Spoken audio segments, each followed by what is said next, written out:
Talk about lifestyle interventions first.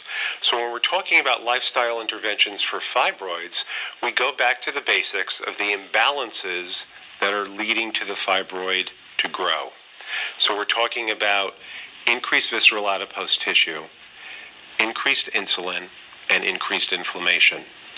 Then we can also talk about ways that the body clears estrogen from the body, and that is through the detoxification pathways of phase 1 and phase 2 detoxification. The other thing that the body does is it gets rid of estrogen through the digestive tract. So we'll talk about ways to do that as well. So let's start with increased body weight or increased visceral adipose tissue. And it's so important to tell patients, yes, all about the importance of having an appropriate body weight and how that affects almost every system of the body. But specifically for now, we're talking about what to do for fibroids.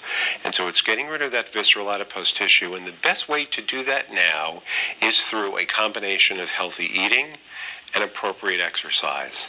And there are lots of ways that the functional medicine toolkit can help you with advising patients how to eat. So we're talking about now either intermittent fasting, ketogenic diets. This is all very good for fibroids. We're talking about high-intensity interval training in terms of the best method of exercise for the body, and this will lead to a decrease in the amount of estrogen in the body.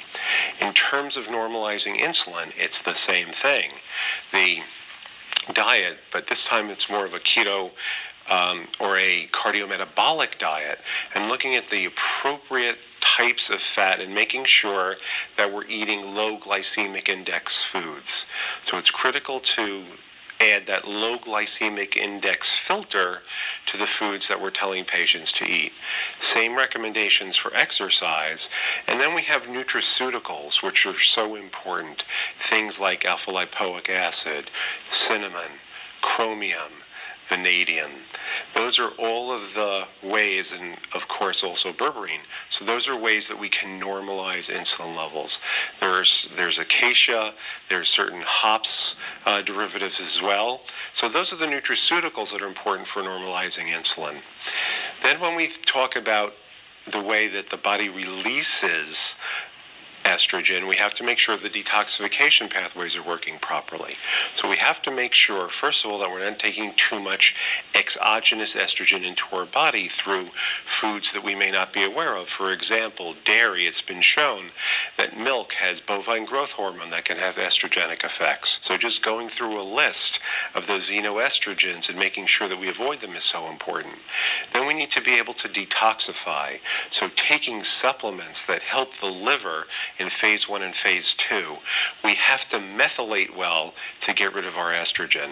We need to think about things like cruciferous vegetables, cauliflower, kale, cabbage, and so on, that are so important to help eliminate our estrogens. And then our intestinal tract. We have to make sure that there's no constipation, because when we're constipated, we reabsorb estrogen through an enzyme called beta-glucuronidase and the glucuronidation process. With the glucuronidation process, we attach a glucuronide molecule to estrogen in order to dump it into the gut where it can't be reabsorbed again.